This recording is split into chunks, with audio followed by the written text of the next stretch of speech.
पश्चिम बंगाल की तरह तमिलनाडु में भी नई सरकार का गठन हो चुका है। अस्तित्व में आई नई सरकार आते ही बड़े बड़े फैसले ले रही है। राज्य के नए मुख्यमंत्री के तौर पर शपथ लेने के बाद अपने पहले बड़े प्रशासनिक फैसले में जोसेफ विजय ने पूरे राज्य के लोगों का दिल जीत लिया है। नमस्कार, मैं हूं आपके साथ ममता तिवारी और आप देख रहे हैं न्यूज 18 का डिजिटल प्लेटफॉर्म। सीएम विजय ने पूजा स्थलों, शिक्षण संस्थानों और बस स्टैंड के पास चल रही 717 सरकारी शराब की दुकानों को बंद करने का आदेश जारी कर दिया है।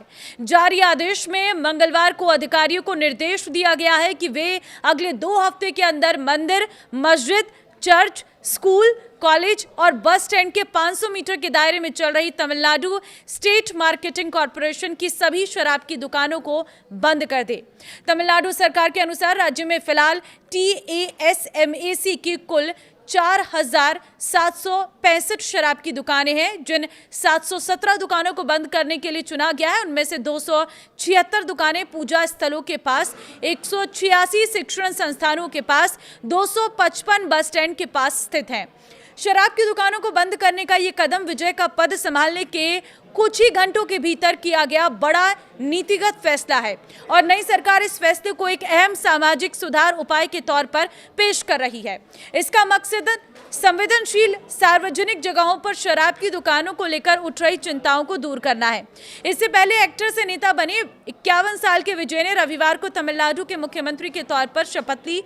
उनकी पार्टी TVK ने चुनावों में ऐतिहासिक जीत हासिल करते हुए राज्य की सबसे बड़ी पार्टी के तौर पर अपनी पहचान बनाई। हालांकि बहुमत से कम सीटें मिलने के बाद TVK ने कांग्रेस, वामपंथी दलों, VCK और मुस्लिम लीग के समर्थन से इतिहास में पहली गठबंधन सरकार बनाई। सीएम पद संभालने के बाद लिए गए मुख्यमंत्री की ओर से कुछ अन्य अहम फैसले। विजय ने घरेलू उपभोक्ताओं के लिए 200 यूनिट फ्री बिजली देने की योजना को मंजूरी दी। महिलाओं की सुरक्षा के लिए एक विशेष बल के गठन को मंजूरी दी। साथ ही राज्य में कथित नशीले पदार्थों के बढ़ते खतरे से निपटने के अपने वादे को पूरा करते हुए हर जिले में नशा विरोधी यूनिट स्थापित करने के फैसले लिए हैं।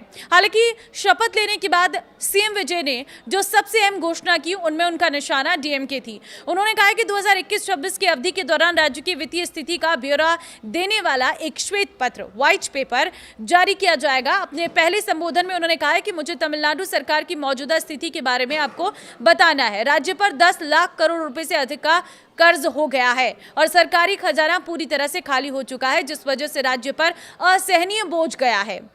तमिलनाडु में थलापति विजय की सरकार अब और मजबूत हो गई है, क्योंकि तमिलनाडु में थलापति विजय की TVK को IMADIMK के गुट का साथ मिला है। जी हां, AIADMK के CV शनमुगम गुट ने TVK को समर्थन देने का ऐलान कर दिया। इससे विधानसभा में TVK सरकार और मजबूत हो गई है।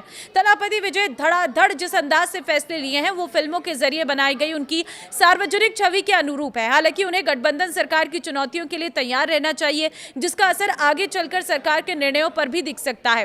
गठबंधन की पॉलिटिक्स वैसे भी मुश्किल भरी होती है, जहां कई बार ना चाहते हुए भी समझौते करने पड़ते हैं। कई बार साथी दलों की प्राथमिकताएं और उनके हित सरकार के लक्ष्यों से मेल नहीं खाते। विजय के सामने चैलेंज होगा कि वो कैसे तालमेल बैठाते हैं। उन्हें केंद्र के साथ संबंधों में भी संतुलन बनाना होगा और राजभवन इसमें बड़ी भूमिका निभाएगा। उनकी दूसरी बड़ी चुनौती होगी राज्य की वित्तीय स्थिति को संभालते हुए चुनावी वादों को पूरा करना।